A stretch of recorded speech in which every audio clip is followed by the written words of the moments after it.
Tell me, Van, what happened backstage? Were you able to see the Canary? No luck, Charles. She's about as hard to get out in her dressing room as she is in that swing.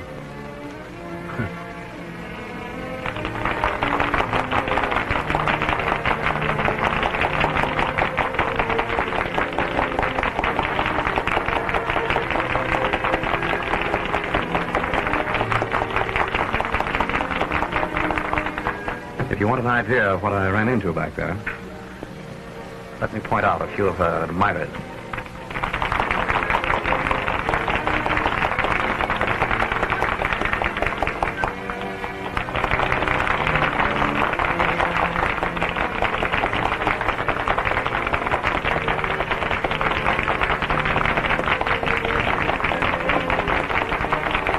You see a man standing in the box opposite? Yeah.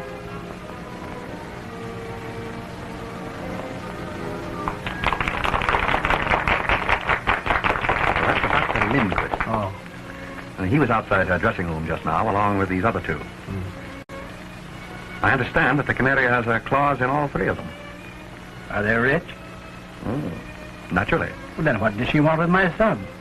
The allowance I give Jimmy is hardly tempting. Ah, my dear Charles, our little feathered friend in the swing there has social ambitions. She wants to be Mrs. Jimmy Spotswood. Impossible. I'd do anything in my power to prevent that, even if Jimmy still cared for her. And I still believe that she'll listen to dollars and cents. I wouldn't be too sure of that, Charles. As you know, I've more or less made a hobby of crime and criminals. That girl is no ordinary blackmailer. I'm firmly convinced that she'll stop at nothing to marry Jimmy. But Jimmy won't have her. I tell you, he has really come to his senses. Another girl? Yes.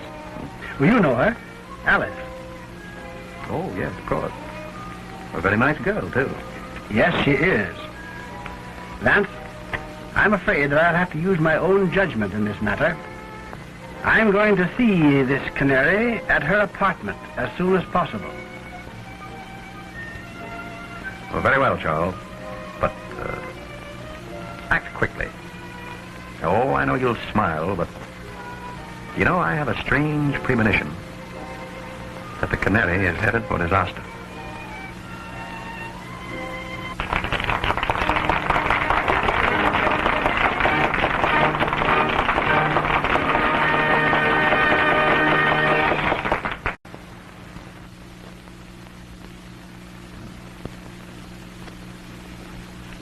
Evening, Mr. Spotswood. Hello there. Shall I announce you to Miss Odell? No, don't bother. That's perfectly all right. Very well.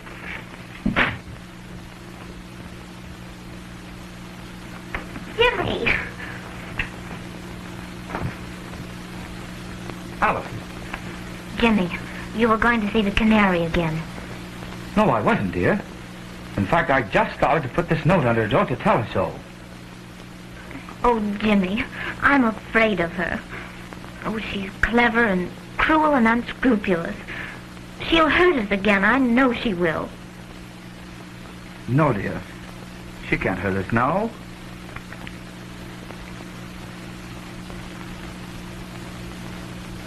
Boy, will you announce my name?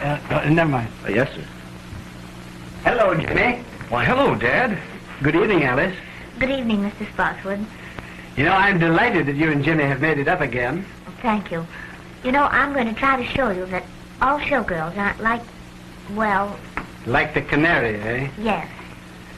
Yes, I want to talk to her. Do you suppose she's home yet? I suppose so. No, Dad, you're a regular guy for helping me on this thing. You know, if the Canary ever came between Alice and me again, I don't know what I'd do. I don't know what I'd do. It's all right, Jimmy. I'll do everything I can. Shall I go along with you? No, I can handle this better alone. I'll send in my name now.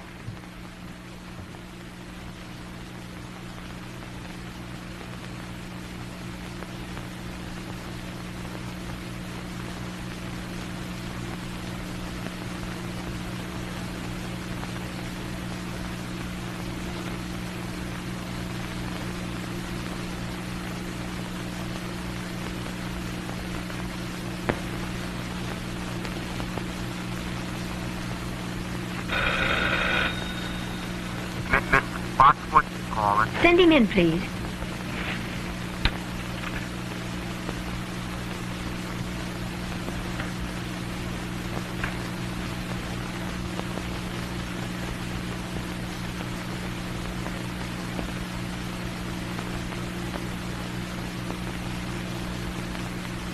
Good evening, Miss Odell. Good evening.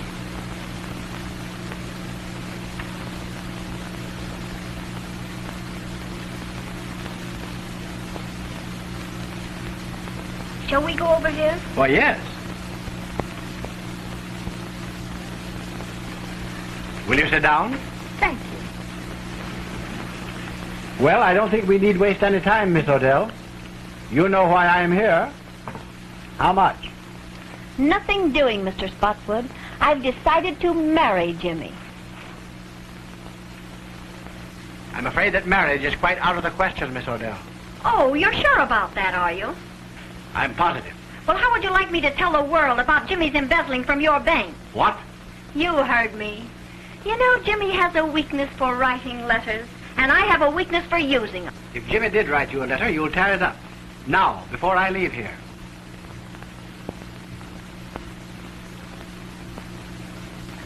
Sure. Go ahead, tear it up yourself. My memory's still perfect. Oh, yes, I see. Yes. Very well. You win. Now, what do you really want? I've told you what I want. I want to be Mrs. James Spotswood, and that's that. Oh, haven't you any heart? Won't you give him up, Miss Odell? For the sake of his happiness, for the sake of the girl whom he really loves, give him up. Now, what do you want me to do? Burst out crying? Listen, Mr. Spotswood, I know all about Jimmy and Alice, and if he marries her, I'll tell every newspaper in this country that he's a dirty thief. Oh, no, you wouldn't dare do that. That's blackmail. Sure it is. Call it anything you like. But get this into your head, that that's what I'm going to do. Well, that remains to be seen. Good night.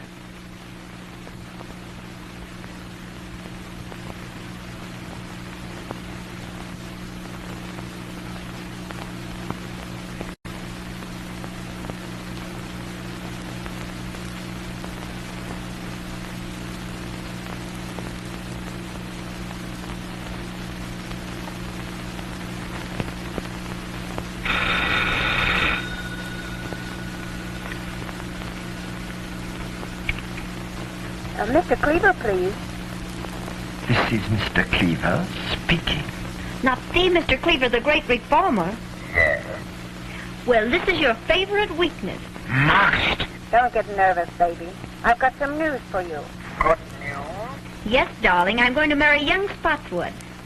Well, May I send you my heartiest congratulations? You bet you can. But send them from Tiffany's. You heard me. And send me one of those fancy autographs of yours on a nice fat check. I'm very sorry, but I'm afraid I shall have to refuse.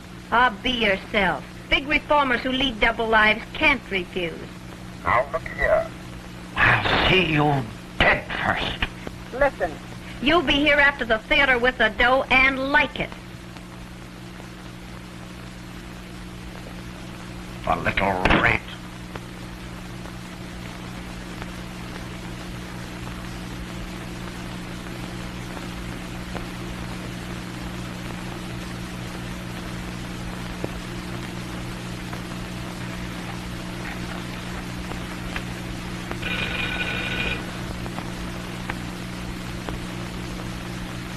May I speak to Mr. Louis Mannix, please?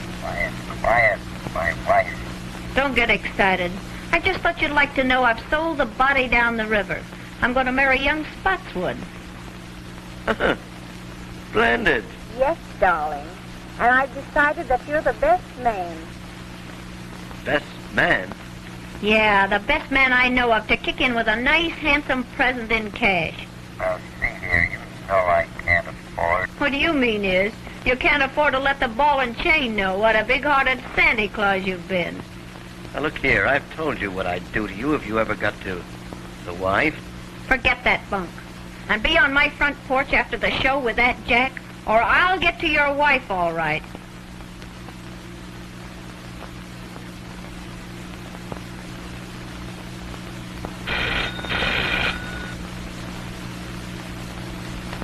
It's Dr. Lindquist speaking. Oh, yes, Dr. Lindquist. How would you like to do me a little favor? Why, certainly, Margaret. I'd do anything for you, you know. How would you like to go jump in the lake? Oh, Margaret, don't joke with me. I'm not in a mood for it. Ah, get wise to yourself. I'm through with you. You give me the willies. I warn you, Margaret. I'm desperate. If I can't have you, no other man shall ever have you alive.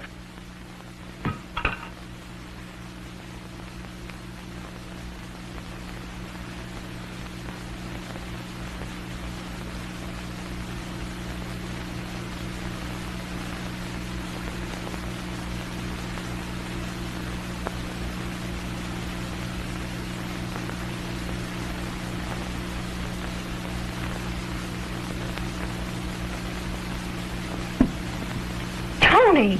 In person, baby. How's my little squaw? I thought you were still in jail. Well, I got tired of the big house, Mrs. Skeel. So I dropped in to see my little wife. I'm not your wife. How come? I divorced you 6 months ago. Yeah? Listen, baby. A little thing like a divorce don't mean anything to me. I heard you taking those suckers down over the phone. And I'm in and in on the works. 50-50. You big crook. You're not in on this one. Don't, you big heel. Hey, I ought to bump you off. You're doing your swing for it. Yeah? Well, maybe it'd be worth it. Now get this. I'm in on this racket. I'll be back for my cut. Yeah? Try and get it.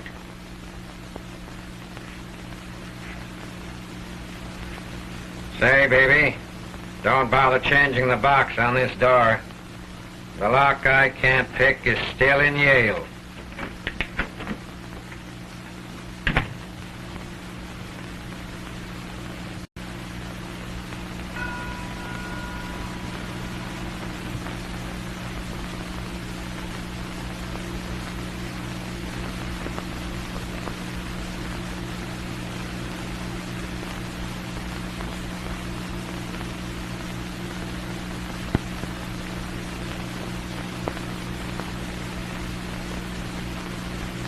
Miss Odell, may I see you for a few moments, please?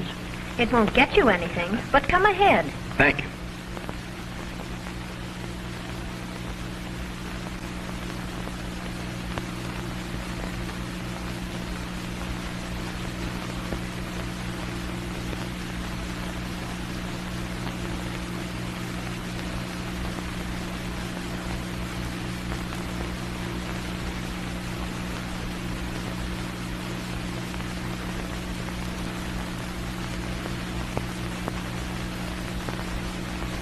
I have something to say to you, Miss Odell, which I believe will make you change your mind about Jimmy.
Paper, mister? Morning paper? No. No. No.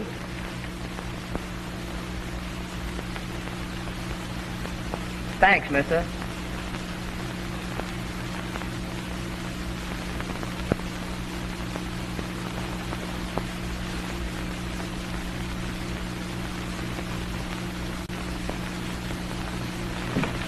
Very well, Miss Odell. That suits me perfectly. Take it over tonight, and I'll come for your answer in the morning. Good night. Boy, will you call me a taxi, please? Yes, sir.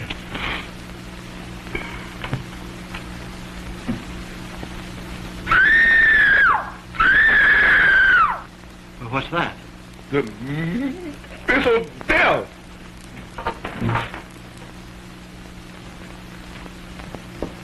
Miss Odell, what's wrong? Something startled me, Mr. Spotswood, but I'm all right now. Are you sure you're all right? Yes, quite sure. Run along home and come back in the morning. Oh, very well, then. I'll see you in the morning. Good night.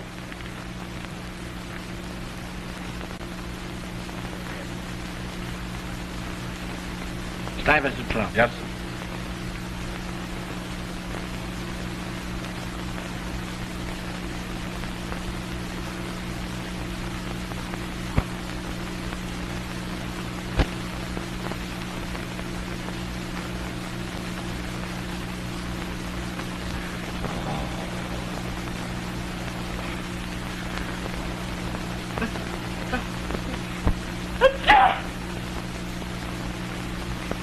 Say, fella, what's the big idea in you coming in here late? Me late? Yes, you late. I've been here for an hour. I don't want that stuff. Well, I've been here. I beg your pardon. Mr. Spotswood, calling on Miss Odell by appointment.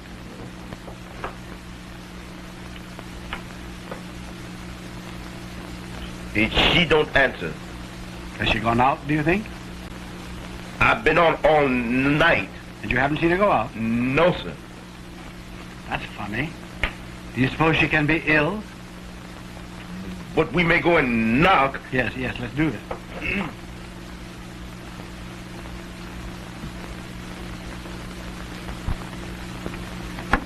Miss Odell.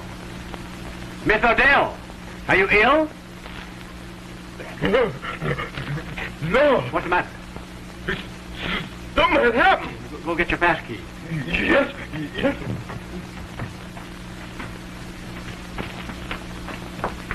Say, fella, get running to get a cop. And say, get a big one, too.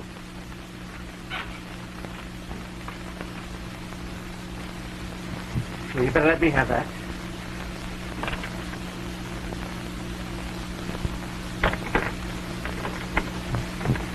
What's the matter here? Something's happening there, officer. Better take that key and go in.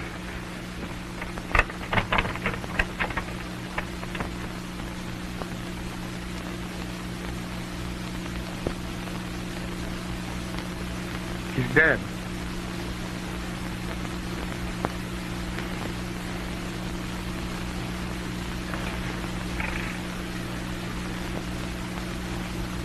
Police headquarters, please. Patrolman Cassidy speaking. There's a woman dead at 184 West 71st Street. It looks like murder. Okay, Cassidy.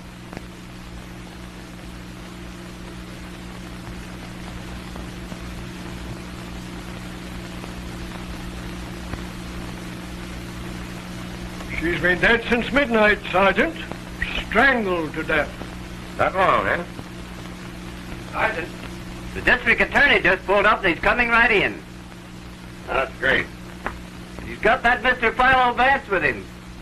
Well, that'll be just dandy. Sherlock Holmes on the job again, huh? Heads up, boy. Good morning, Sergeant. Good morning, Mr. Markham. Well, hello, Mr. Vance. How are you, Sergeant? Fine. Haven't seen you since the Green murder case. Quite right. Oh, good morning, Mr. Spotswood. Good morning, Mr. Markham. Well, Sergeant, what does it look like? Well, Chief, it's just another clear case of robbery. All I can make out of it. Nasty business, Charles, huh? Oh, terrible. As you know, I was here last night to make my final appeal to her for Jimmy. And when I came back this morning for her answer, this has happened. Yes. They'll probably want to keep you here for a few moments, Charles. Yes, I suppose they will. And by the way, I explained to the district attorney on the way down about Jimmy and the girl here. Oh, that's good. I'm glad you did that, Philo. You know, if I can tell you anything that will help... Well, perhaps later, Charles. Meanwhile, I'll have a bit of a look about. I don't think there's anything worth you looking at, Mr. Vance. It's a clear case. Robbery. She put up a battle and they wrecked the joint. I see. As simple as that, eh? That's it. Well, just the same, Sergeant, if you don't mind, I think I'll have just one little look. Surely, Mr. Vance. Go right ahead. Make yourself perfectly at home. Thank you, Sergeant. Excuse me, Mr. Policeman. When do we sleep? Now, you get this, sonny boy. You'll go for a long sleep unless you button up that big trap of yours. Yes, sir. Sergeant, Yes, Chief? any fingerprints? Well, so far, no. I'll tell you this job was done by an expert. It's perfect. Yes, that's just the trouble. What's that? It's too perfect. Well, that's a little over my head, Mr. Vance. Just what do you mean by too perfect? Well, Sergeant, what usually happens when a heavy lamp like that is knocked off a table? Well, I don't know, but I'll bite. What does happen? It usually smashes, doesn't it? It might. Well, look at that one. Well, what about it? It was simply that that lamp was placed there to give the effect of a struggle. Maybe. Let me see, Sergeant. It does look a little obvious, doesn't it, Vance? I should say so. Hey, boy. What happened here last night after you heard Miss Odell scream and you and Mr. Spotswood ran down the hall to her door? Well, she said she was all right. And I called Mr. Spotswood a taxi cab. And you got away with it? Yes, sir. That's right. What time was this? It's on the call sheet there I gave you. About... Never mind. I can read it. 12:10. Now, Mr. Spotswood, where did you go last evening after you left here? I went directly to the Stuyvesant Club. That's right, Sergeant. I met Mr. Spotswood at the club shortly after 12. We played poker until almost daylight, I believe, wasn't it? It must have been. I know it was long after 4. Oh, yeah, you mentioned that coming down here, Vance. Right. That'll be all for the present, Mr. Spotswood. Thank you, Markham. But if you do want me later on, Mr. Vance has my number. Quite right. Goodbye. Goodbye. Goodbye, Goodbye, Philo. Charles. I'll phone you. Go right ahead, boy. Joe.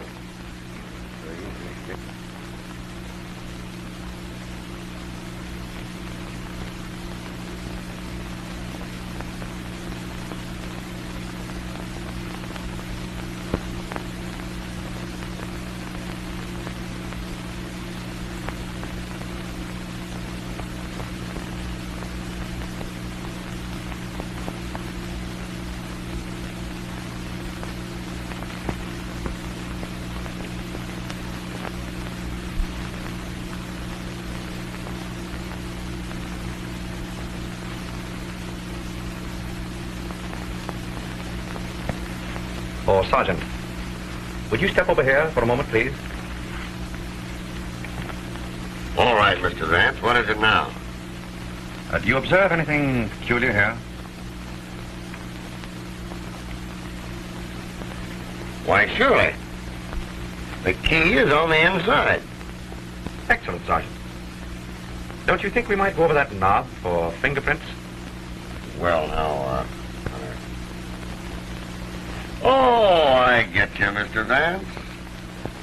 The murderer locked himself in this closet.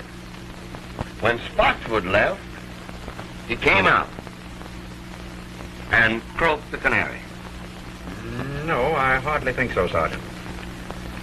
If you will observe, this is the one place in the entire apartment that hasn't been disturbed.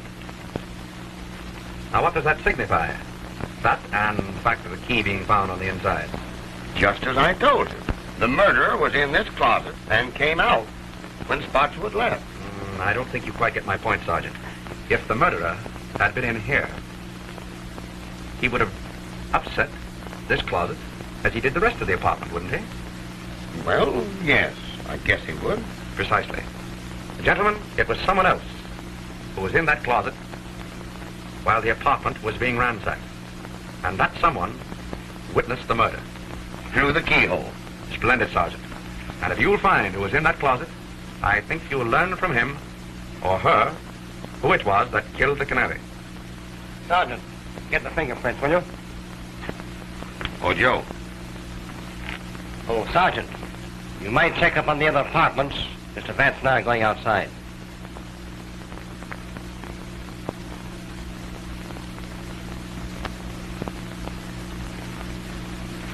You, come here.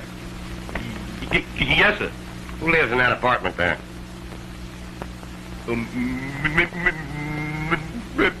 Miss Alice LaForce. Isn't she the dame that had the battle with the canary the other night over young Spotswood?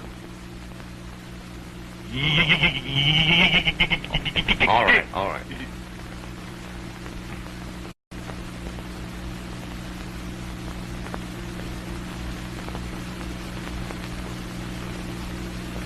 Impossible to get in here. I'd say so. Well, what's this?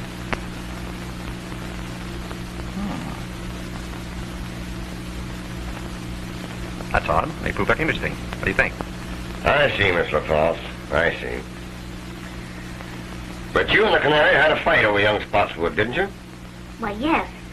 We did have a fight. You see, she took Jimmy away from me and got him into trouble. But that's all over now. Jimmy and I made it up just day before yesterday. You didn't see young Spotswood last night, did you? Why, yes. He brought me home from the theater. Uh-huh.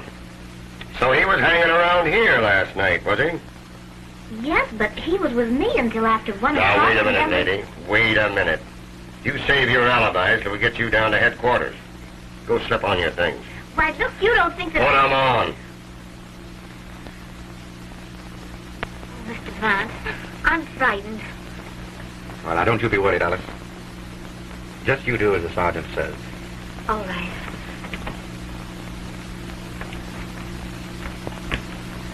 You know, I'm beginning to question this robbery theory, Mr. Vance. You and I were right. Oh, yes. Why, I can see plainly that this murder is all mixed up in a love pact. You know, Chief, I think we'd better round up this young Spotswood and give him the works. What do you say? Quite right, Sergeant. Markham, I'd like you to add a few names to that list, if you don't mind. The men I mentioned on the way up here. Dr. Ambrose Lindquist, John Cleaver, and Louis Mannix.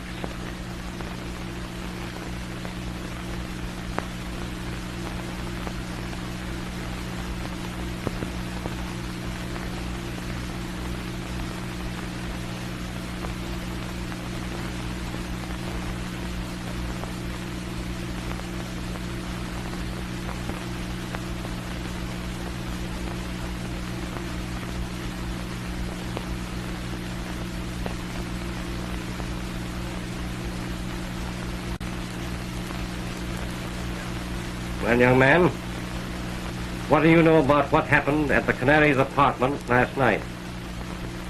Nothing. But look here, sir. That has nothing to do with Alice. I mean Miss LaForce. The papers say the Canary was murdered before midnight. And I tell you we were together the whole time. It isn't fair to hold her. You haven't the right. Now, Jimmy, don't get worked up. Everything's going to be all right. Why not interview the others first, Markham? Very well. Gordon, take Mr. Spotswood out in the other room and hold him there. I'll talk to you a little later, young man.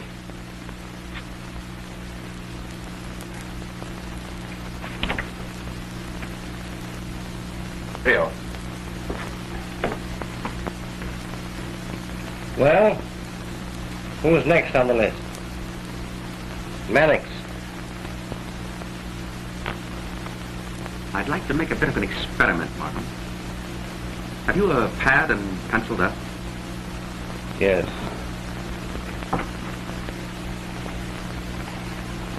There you are. You have that newspaper handy? Yes, right here. All ready? All right.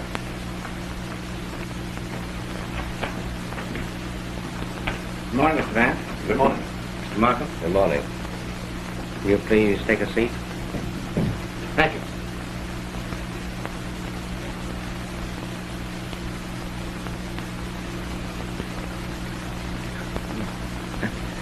Sorry. Mr. Mannix, there are a few questions I'd like to ask you. Questions? What about? I don't know anything about this. It was a great shock to me. What was a great shock to you? Why, I thought perhaps you were going to ask me about the Canary. Exactly. You read my thoughts, Mr. Mannix. Did you ever see that necklace before? Why, yes. Fact is, I gave that to Canary. Little token of esteem. Nice girl, the Canary. I'd met her once or twice. Casual acquaintance. Rather an expensive gift to give to a casual acquaintance, isn't it? Do you know that the Canary was strangled with that necklace?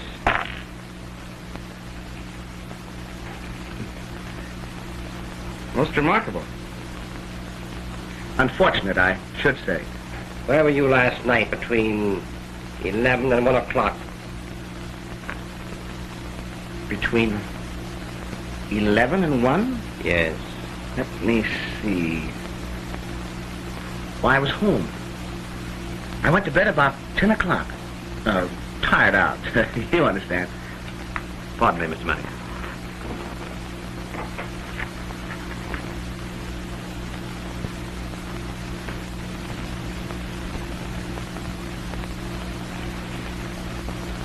Any comment to make, Mr. Mannix? Odd habit of mine, drawing triangles. Mr. Mannix, if you were in your bed last night at 10 o'clock, how did you manage to drop that newspaper just outside the Canary's apartment? And that edition isn't on the streets until 11.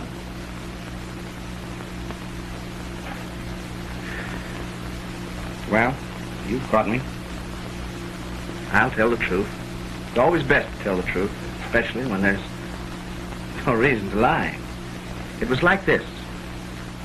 The Canary called my home at dinner time last night. Most embarrassing. Mrs. Mannix was with me. I had omitted to tell my wife about the Canary. She wouldn't have understood. The Canary told me that she was going to be married and wanted to see me. Said that I should come to her apartment at 11 o'clock. Well, I couldn't argue over the phone. The missus was listening. So I said, all right. So at 11 o'clock, I went to the Canary's apartment. I entered the hall by a side door. I went directly to her apartment. I was about to enter when I heard voices inside. I listened. There was a man in there, and he was arguing. Of course. Well, that was no place for me. So I returned home without seeing the Canary or entering her apartment. Well, That'll be all the questioning for the present, Mr. Mannix, but I'll have to ask you to wait in the outer office. I may want to speak to you later on. Oh, well, won't you let me go home? I'll get in an awful mess with my wife. I'm sorry, you'll have to wait. Oh, Mr. Markham, I wouldn't run away. Melfield. That'll be all.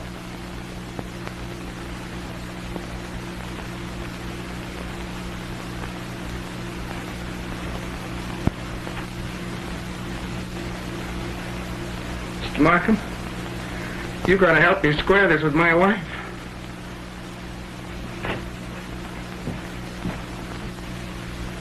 We will now have Mr. Cleaver.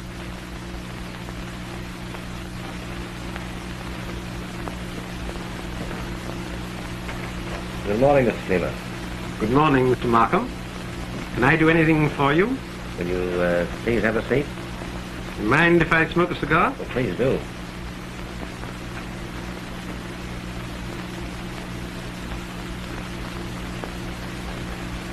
Mr. Cleaver, do you mind if I ask you some questions? Why, of course, if I can be of any help. Where were you last night between 11 and 1 o'clock? Motoring up the Hudson in the moonlight, alone. Though I don't see what that has to do with the district attorney's office. Well, only this, Mr. Cleaver. If you were indulging in the nocturnal beauties of nature along the Hudson last evening, how does it happen that this cigar van, bearing your initials, was found just outside the Canary's window at an early hour this morning?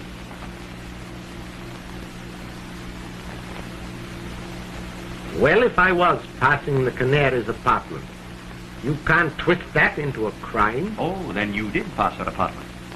Why, yes, I've nothing to hide. It was about dinner time last night. The Canary phoned to me. Oh, of course, my acquaintance with her was wholly in my line as social reformer. I'd hoped that she was going to leave her immoral life and marry and settle down and be a good woman. And you kept the appointment? Yes. Yes and no. I was a little late. I arrived at her apartment about 11:45 or thereabouts. I waited for a minute outside her window to light a cigar. Then I glanced down to the side entrance to the building. And who should I chance to see but Dr. Lindquist? He was behaving in a very peculiar manner. Seemed to me very queer, very mysterious. I didn't like it, so I made up my mind not to see the Canary again. And I turned, walked back home. All I can tell you. I'm a busy man, and I hope you'll excuse me. I'm very sorry, Mr. Cleaver, but I'll have to ask you to wait in the outer office. I might want to question you again. You mark my words, Markham. You'll be sorry for this. Well, I'll take my chances, Mr. Cleaver.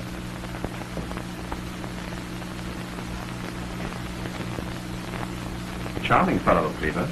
Yeah, Robert. By the way, Vance, I didn't see you pick up this cigar van in front of the Canary's apartment this morning. I didn't. Where did you get it? From your wastebasket. Wastebasket? Cleaver dropped it there when he entered. I took a chance on his not remembering that. It seemed to work. Well, I'll be...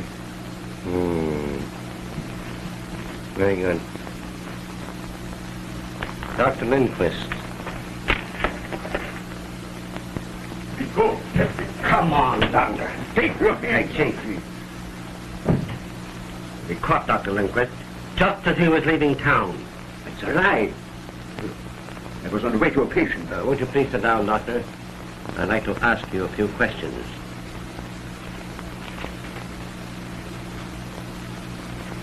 Doctor? Where were you last night between 11 and 1 o'clock? None of your business. It is some of my business. You were seen coming out of the Canary's apartment at midnight. Yeah. Not so fast, Doctor. Calm yourself, Doctor.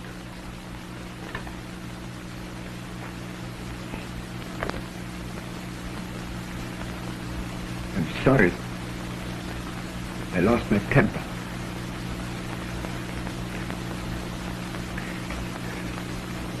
I'm under a terrible strain.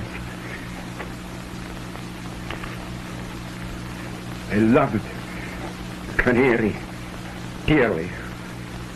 And I'm terribly upset. Do you know that the Canary was strangled with that necklace?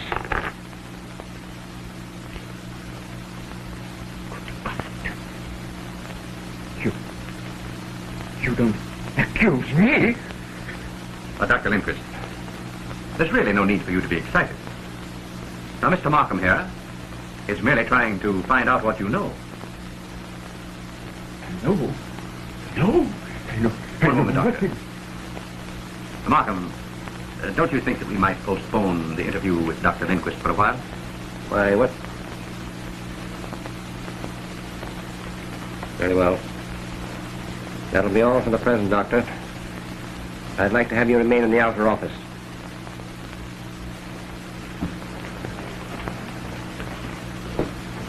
Come on, Doctor.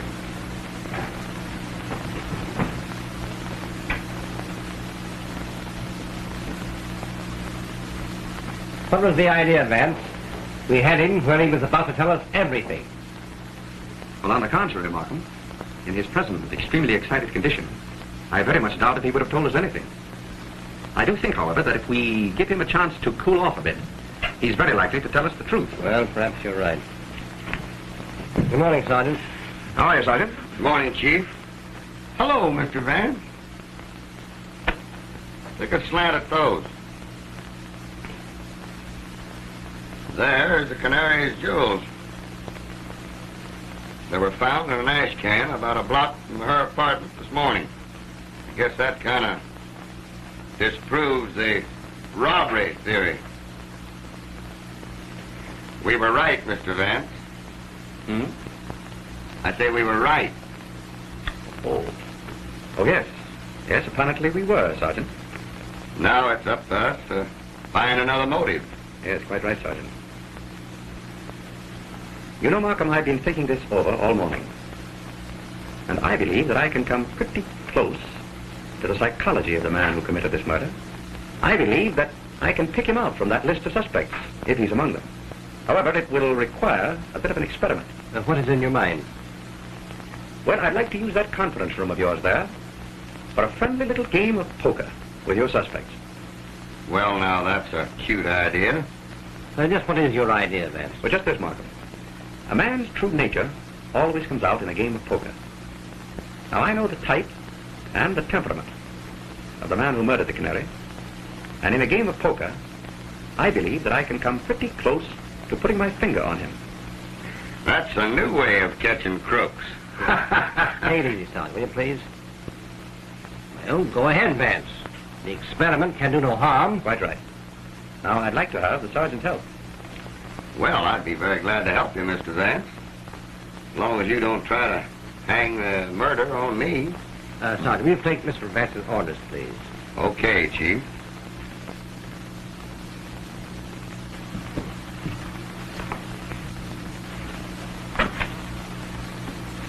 Will you get me a deck of cards and have some poker chips handy just outside there? That's easy. Then bring in the suspects and impress upon them that they may be detained here for quite a while, possibly 2 or even 3 hours. Well, that's okay, Mr. Vance, but how are you going to get these suspects into this poker game without it appearing phony to them? Well, Sergeant, I rather think that the power of suggestion will take care of that. Oh, power of suggestion. Exactly. Now, Sergeant, look in from time to time. And when I pull my handkerchief from my pocket, so, break up the game by telling them that they're all free to go home. Understand? I get you. But when you release them, I'll have my boys tail them. Very good, Sergeant. And Mr. Vance, here's to the power of suggestion.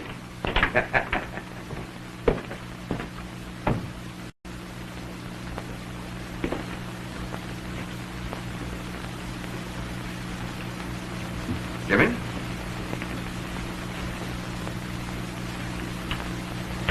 Now, gentlemen, you're liable to be here for 2 or 3 hours. Perhaps longer. That's outrageous. Just make yourselves at home. Well, you know, this is going to get me in an awful mess with my wife. That is of no interest to me, sir. I'm sorry. What's the idea, Mr. Vance? Well, what are they going to do with Alice? Now, Jimmy, don't you worry. Nothing's going to happen to Alice. Say, Mr. Vance, you know, this is going to get me in an awful mess with my wife. My wife's a wonderful woman and all that, but sometimes she just doesn't understand me. The last time I was a little indiscreet, it cost me a fur coat. I hate to think what this is going to cost. But don't you think if you put... Oh, I beg your pardon, I'm sorry. Mr. Vance, you haven't got an extra pack of cards, have you? I'm sorry, Mr. Mannix, but you're welcome to these. Oh, no, thanks, just the same. I wish we could play a little cards. Say, that's a good idea. How about poker? I'm agreeable. What about the others? Dr. Lindquist? Anything to pass the time. Mr. Cleaver? Well, as a rule, it's against my principles. But I suppose on an occasion like this one can relax. Just draw up chairs, gentlemen. Thank you. Sergeant, how about some poker chips? Surely.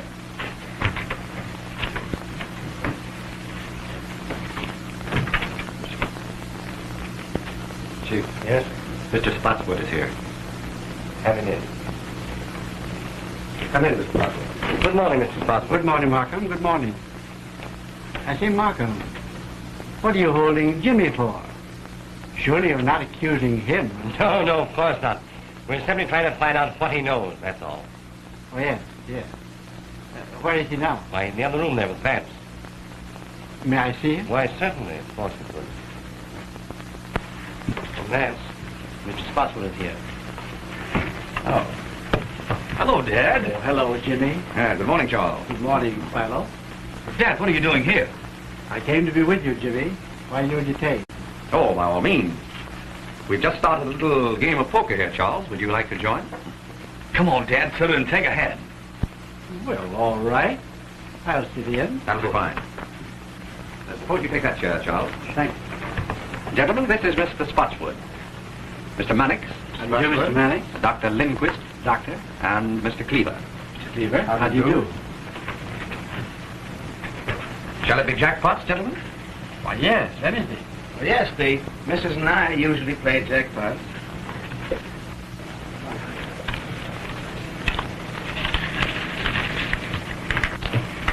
Cards? 3, Mr. Vance, please. Thank you. Cleaver. 2, please. So it's between you and me, Mr. Cleaver? Yeah.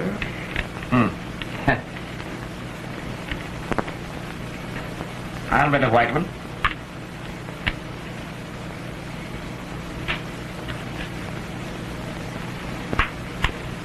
Oh, so you're calling me? Yeah. Well, just openers, pair of jacks.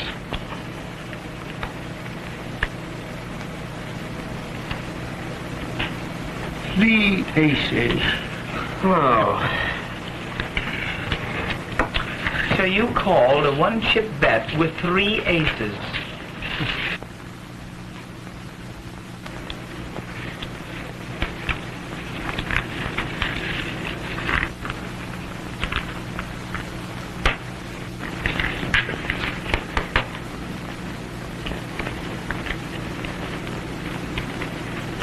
Open.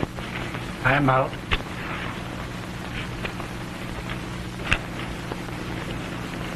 dealer passes.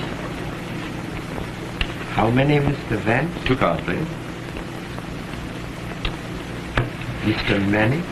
I think I'll play these.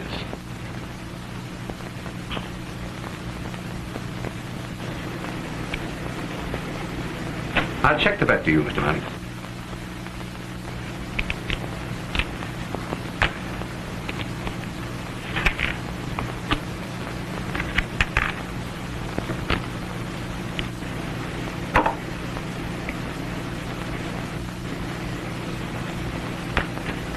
Calling. 9, 8, 7, 6, 5. And they're all spades. You bet on a sure thing, Mr. Manning.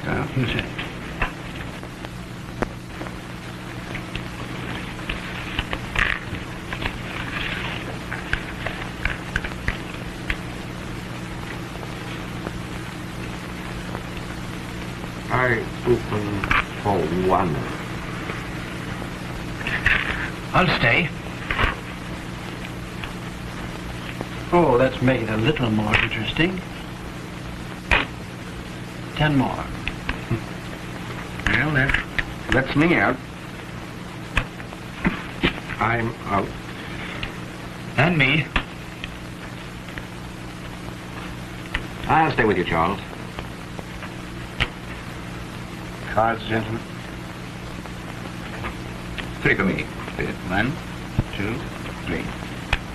Mr. Spotswood? I have plenty.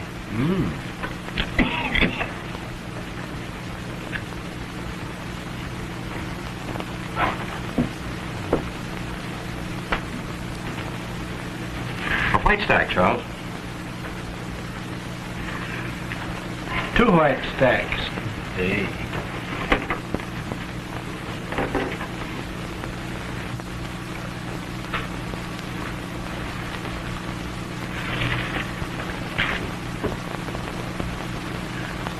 Up 2 chips, Charles. 2. Oh, you want me to do the betting, eh? All right.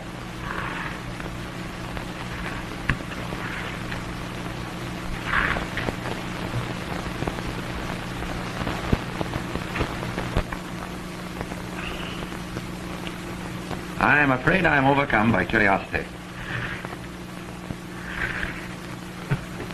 What have you? 2 deuces.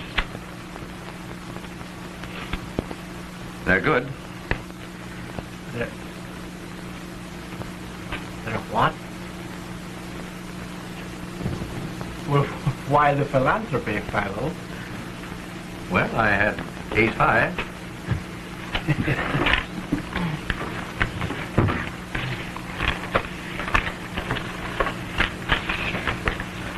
Pardon me, Mr. Vance. Could I speak to you a moment? Excuse me, please. We've traced the fingerprints, and this is the firm that was in the closet and saw the Canary murder. Gentlemen, here is the man who was in the Canary's clothes closet and who witnessed her murder. Well, I shouldn't like to be the man he saw. Thank goodness he didn't see me through the keyhole. So that man witnessed a murder.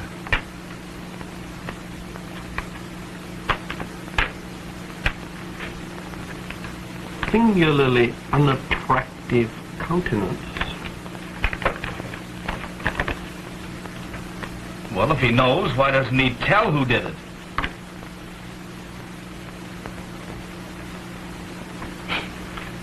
Gentlemen, I've been instructed by the district attorney to inform you that you're all free to go home. Thank goodness for that. I wonder what the wife will say. Has anyone a fountain pen, please? There's mine. Oh, thank you, sir. All right. Now, what I didn't tell you about this bird, Mr. Vance, in front of the others, is that he phoned in and said that he'd be in the district attorney's office tomorrow and spill the whole works. He says that he saw the guy that croaked the canary. And he'll come in and tell us who it was. Now, we haven't been able to locate him yet, so I guess we'll just have to wait.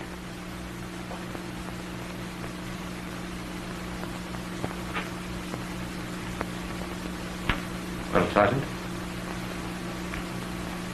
that takes the matter out of my hands.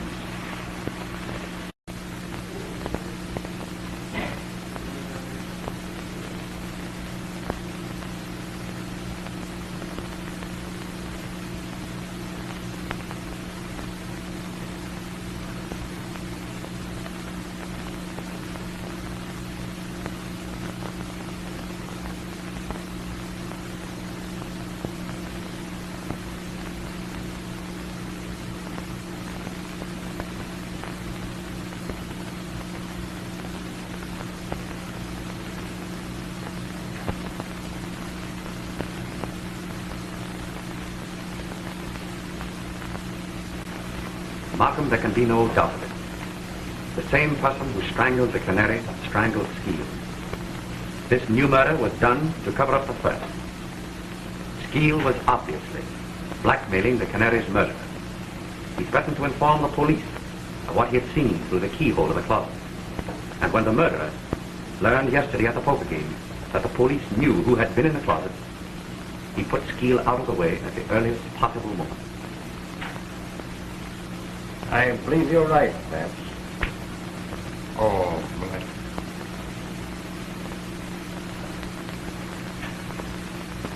Did any of the suspects get away from your men last night? We never lost sight of Lindquist, Mannix, and the girl. But young Spotswood and Cleaver gave us the slip. That'll be all. Yes, sir. Vance? That leaves Jimmy and Cleaver. Morning, Chief. Good morning, Heath. Morning. Hello, Mr. Vance. Good morning, Sergeant. Well, Chief, everything's okay. I've got the guilty man, and I've got him right. You've got him? I hope to tell you I have. Where is he? All right, Mac. Bring him in.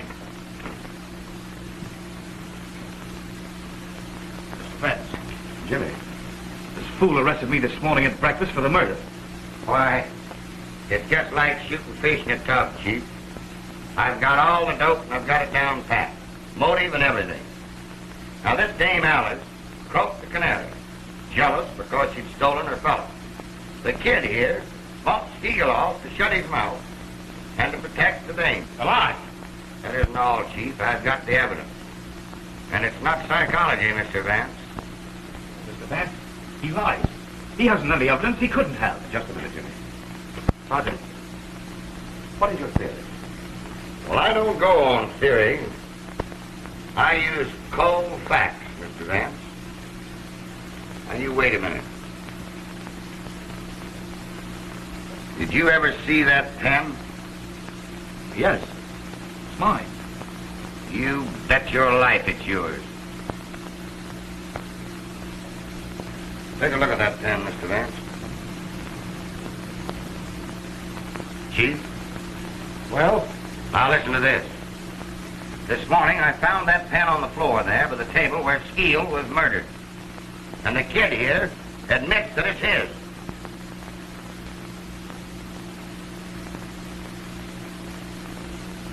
Well, young man, what have you to say?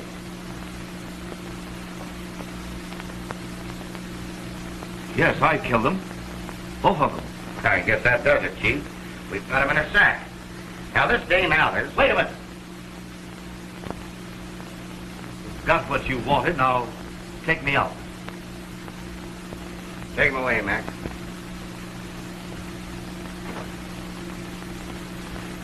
Well, I'll see you later at the office, Chief.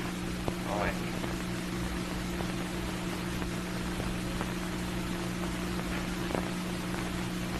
Sorry, Mr. Vance.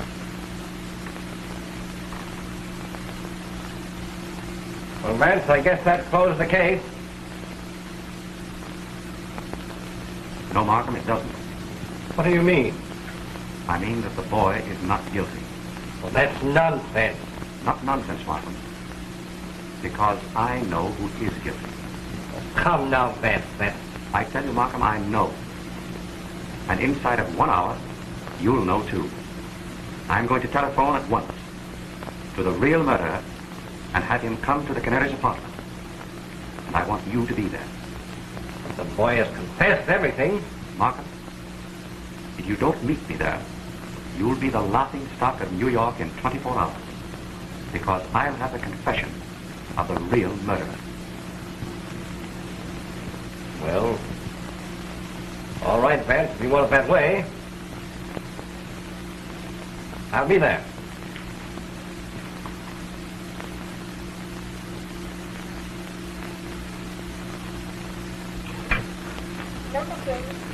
Bayview 2121. Bayview 2121. Yes, please.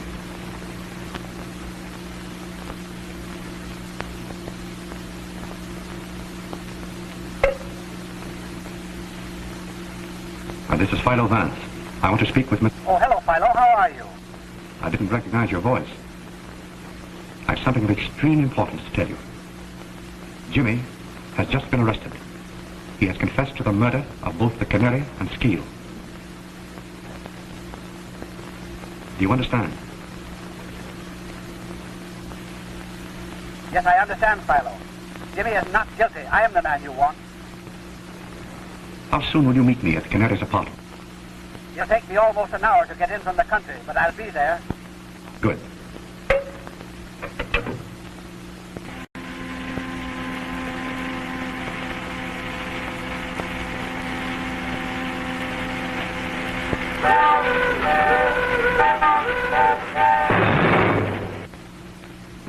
It's been over an hour now, Vance. Don't be impatient, Markham. He'll be here.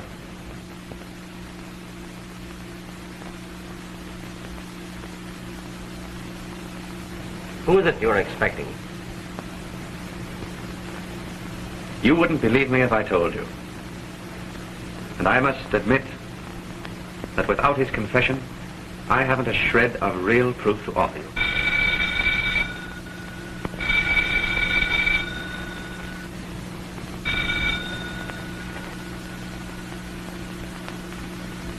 Hello? Yes? This is Mr. Vance speaking.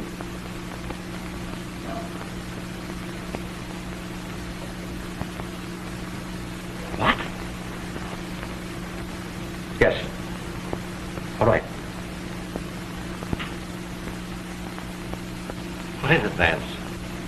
Spotswood has just been killed in a motor accident.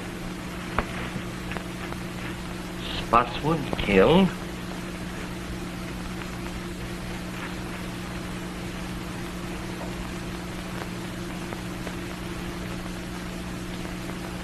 My sympathies, old man. I know what great friends you were. It's worse than you realize, Markham. It was Spotswood who killed both the Canary and Skeel. Spotswood? I've known it ever since the poker game. But how could you know? Sit down, Markham. It wasn't really so difficult. Remember, the man who committed this particular crime must have had certain definite qualities. A mind capable of working out a well-planned and brilliant course of action.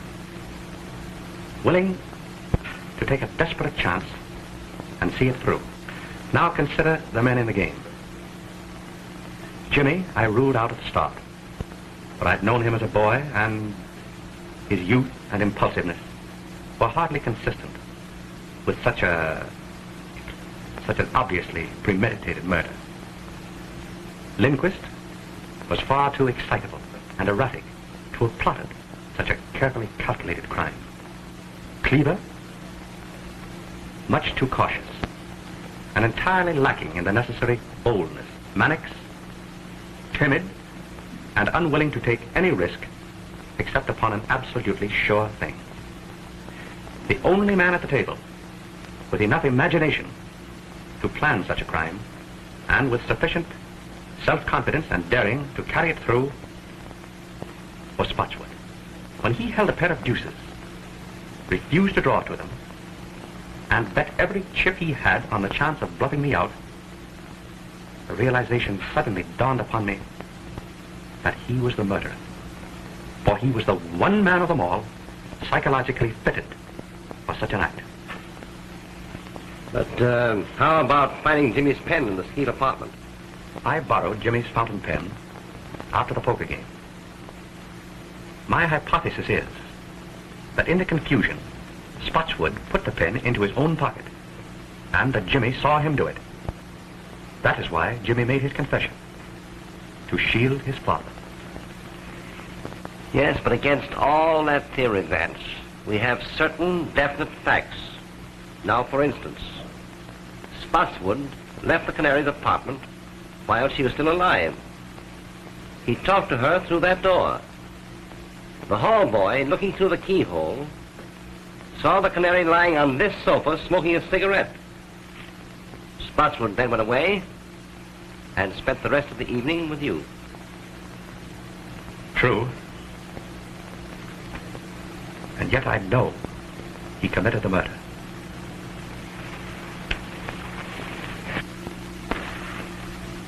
And I've got to find out how he did it. I'm afraid you will, Vance, so that Jimmy can go free. Spotswood himself was coming here to tell how it was done in order to free Jimmy.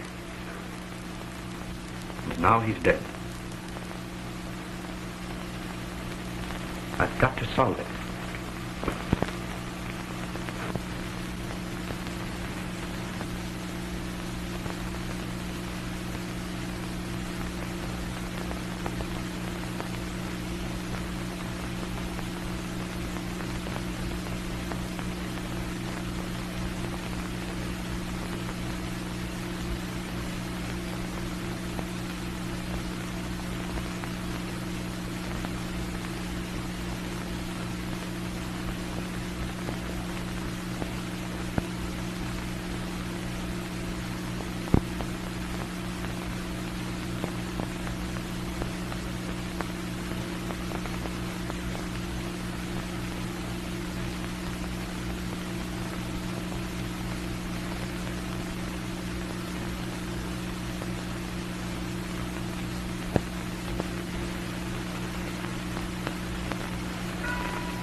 I think I have the whole thing. Now follow me closely. The Canary was lying there. Spotswood, let us say, was standing here, making a final plea for his boy, which met with an absolute refusal. He walked around to the head of the sofa. Suddenly, he clapped his hand over her mouth, and with his other hand, caught her necklace. And before she had a chance to cry out, he strangled her. He then proceeded to set the stage to make it appear that the crime had been committed with robbery as a motive. He stripped her jewels from her and placed them in his pocket. Then, he took a cigarette from that box and lit it. He laid her hand here, placed the cigarette between her fingers, so that in case anyone should look through the keyhole of that door there, it would appear as if she were lying here smoking. He then overturned the entire apartment to make it look as if a burglar had ransacked the place. Now just step over here, Markham. He came to this closet door, but he couldn't open it. Skeel had locked himself in, though Spotswood didn't know that. And Skeel, through the keyhole, saw everything that Spotswood did. That accounts for the orderly condition of this one closet when everything else in the apartment was ransacked. And that, Markham, was the technique of the crime itself. But that doesn't account for the fact that... Just a minute. I haven't quite finished. I want you to go out into the hall and stand at the desk where Spotswood stood when he ordered his cab. Very well.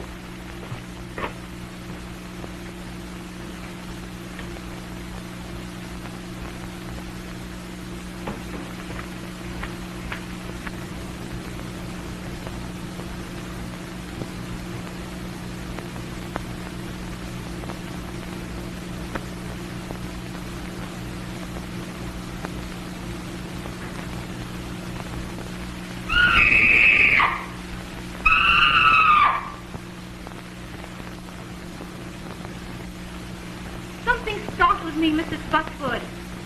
But I'm all right now.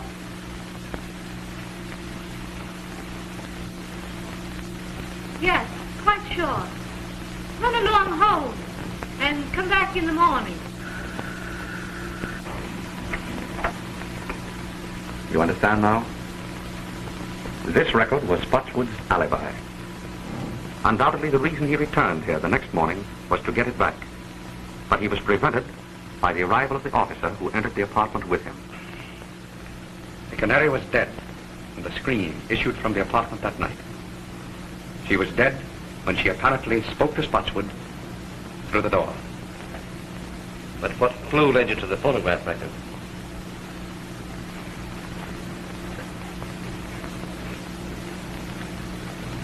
It was this magazine. That is hardly a magazine the Canary would have read. So I concluded that someone else must have brought it here. Then, in running through the pages, I happened to notice this. Look closely. You see it? Why, yes, the imprint of a large circle.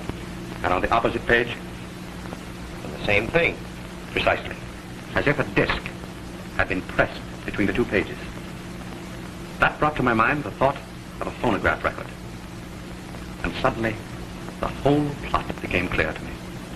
It was the only way that Spotswood could have committed the murder and have produced a voice in the apartment after the Canary's death. But I can't understand how he could have reproduced the Canary's voice. It wasn't the Canary's voice, Markham. Spotswood made that record himself. Probably it was his own voice, in falsetto. And remember, it was only necessary to fool the houseboy and for a closed door. Yes. I can see it all now. He played the game shrewdly and boldly. It was Jimmy's whole life's happiness that was at stake. And Spotswood risked his own life for his boy.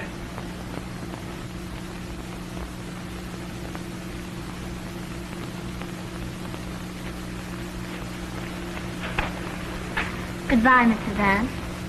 You'll never know how grateful we are. Goodbye, my dear. I wish you great happiness. Oh, thank you. Goodbye, Jimmy. Your happiness will come. Thank you, Mr. Vance. I can't say any more just now.